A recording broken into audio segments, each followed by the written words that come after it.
Assalamualaikum warahmatullahi wabarakatuh. Di sini saya akan mempresentasikan hasil tugas saya. Kali ini saya akan membahas anatomi fisiologi pada sistem pencernaan yang diampu oleh Bapak dosen Henry Didi Harto, Eskop.Ners ITMBD.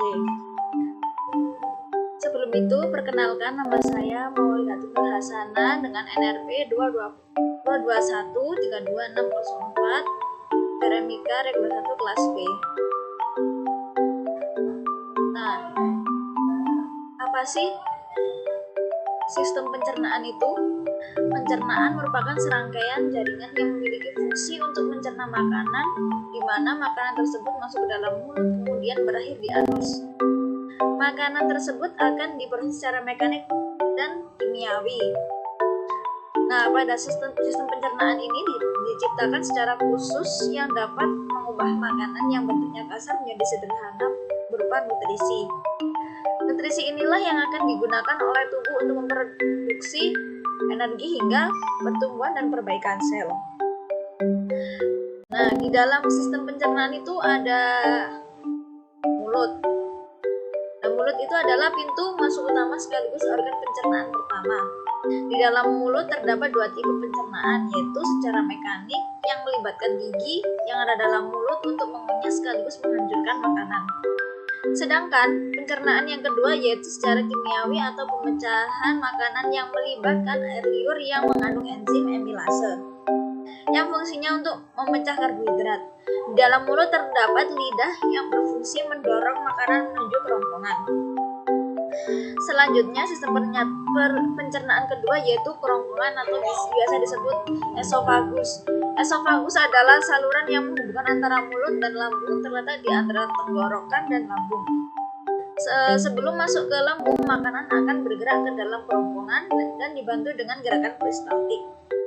Saat makanan mencapai ujung kerongkongan, di esofagus akan membiarkan makanan masuk ke dalam lambung. Dan di dalam lambung itu terdapat sfinkter atau cincin agar itu menahan makanan agar tidak keluar. Sistem pencernaan yang ketiga yaitu lambung. Lambung adalah organ yang seperti kantung yang memiliki dinding berotot yang kuat. Lambung berfungsi sebagai tangki penyimpanan sekaligus mencerna makanan yang masuk ke dalam tubuh. Nah, di dalam lambung ini bentuk makanan menjadi semi cair dan bergerak ke usus halus bagian besar. Makanan akan meninggalkan lambung dan berpindah ke usus halus sekitar 4 jam setelah makan. Kemudian di usus halus, makanan bergerak ke usus halus. Proses pencernaan dan penyerapan makanan terjadi di usus halus. Di usus halus ini terdiri dari 3 bagian, yaitu ada duodenum, jejunum, dan ileum. Usus halus dapat mencerna makanan dengan bantuan enzim dari pankreas, hati, kantong empedu. Bagian pankreas ini berfungsi mengeluarkan enzim ke dalam usus. Enzim ini akan memecah protein, lemak, dan karbohidrat dari makanan. Fungsi dari liver atau hati ini memiliki 2 fungsi utama, yaitu menghasilkan cairan empedu dan membersihkan darah yang mengandung nutrisi dari usus. Selanjutnya ada kantung empedu. Organ ini memiliki fungsi untuk menyimpan cairan empedu yang diproduksi hati, membantu mencerna lemak dan menghilangkan zat limbah dari darah.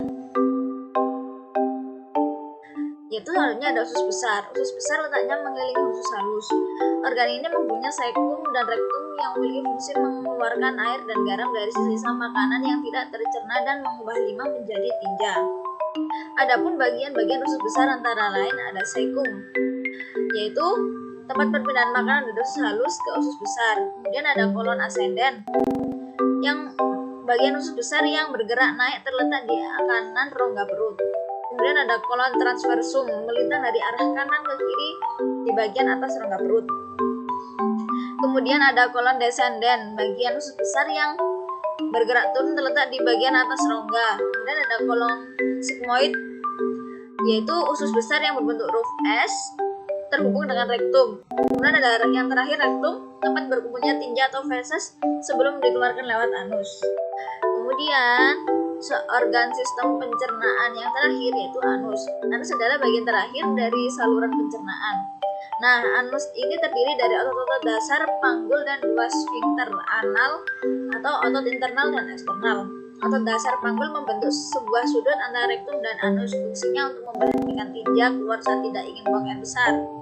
Sedangkan sfinkter anal berfungsi untuk membantu mengendalikan keluarnya feses. Berikut presentasi dari saya. Sekian dan terima kasih.